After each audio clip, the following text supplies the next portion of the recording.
So each project is unique in whether they need a permit or not.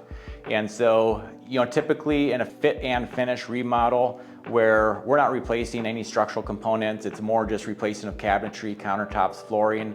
Permits usually aren't required in those kind of scenarios. Usually where permits are required is when we're changing any structural components of the house or if we're adding square footage. And each county and city is completely different. So we handle that in our feasibility process. We'll go down and visit with the appropriate county or city on your behalf, talk through the project with them, and really identify to see whether permits are required or not.